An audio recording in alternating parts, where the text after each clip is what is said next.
I'd like to introduce Dr. Susan Daly, who is a child and adolescent and adult psychiatrist, and she has been working with PANDAS and PANS children, and she's been treating many of these children.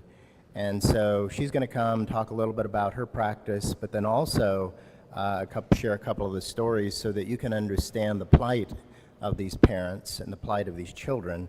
And then we'll hear from Sunny Kirsch and her son, Creed, who also have experienced this but have been tested, treated, and actually are doing very well. So, Dr. Daly, would you like to come up?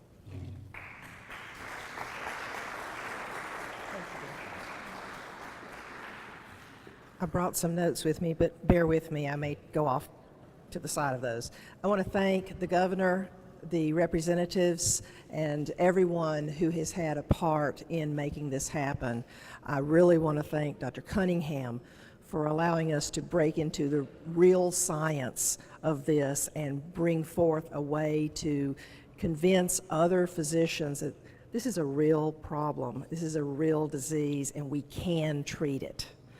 So many of the individuals that I have taken care of have come to me having been rejected, told there's nothing else that can be done, that it's all in their head, which it is. And it has been a problem that they have cried over. I've had them weep in my office saying, it's not my child. They went to bed, my child, and they got up and somebody stole my child. What has happened to my child? I've heard this story over and over again. Let me tell you the story of Maya. Maya was brought to see me when I was practicing in another state. This was a beautiful little girl. She was about 6 years old, loved nothing more than playing with her kitten, was a good student, very bright. Went to bed on Friday night, kissed goodnight, got up the next morning screaming. Would not separate from her parents for any reason. Would not go to the bathroom alone, would not sleep alone, nothing. She stopped eating.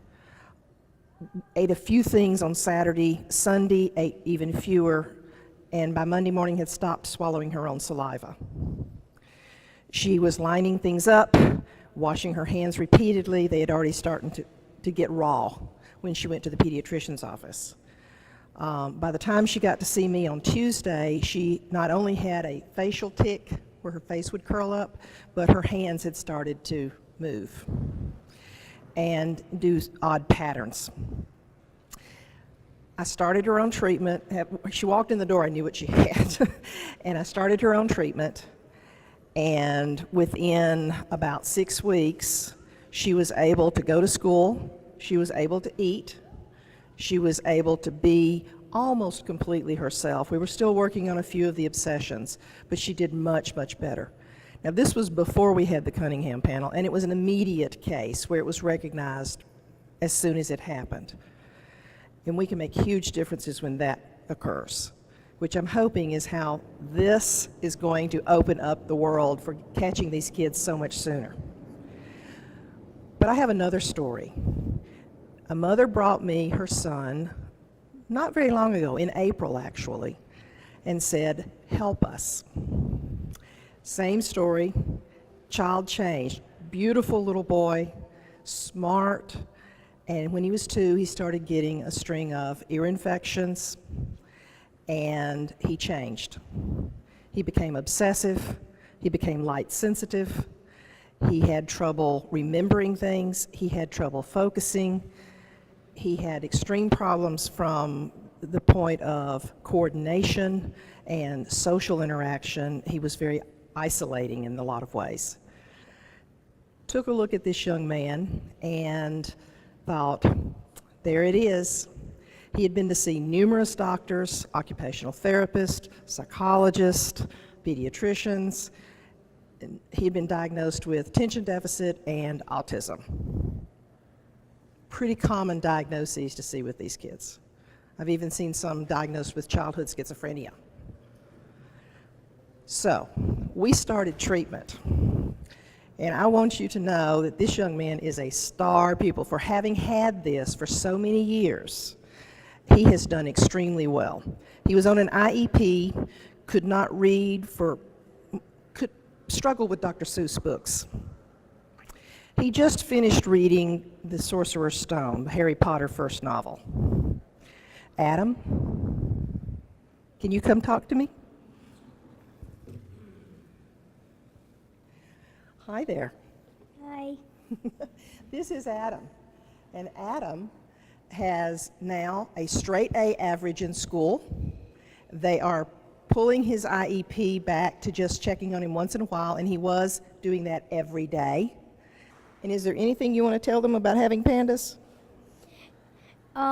It makes you, the brain kind of hurts when you read too long, and it can affect the brain really bad when you look at a bright light, like the sun. That's right. Photophobia is one of the symptoms that a lot of the kids have, so they go around wearing sunglasses, which schools aren't too keen on that, are they? No. All right, thank you, Adam.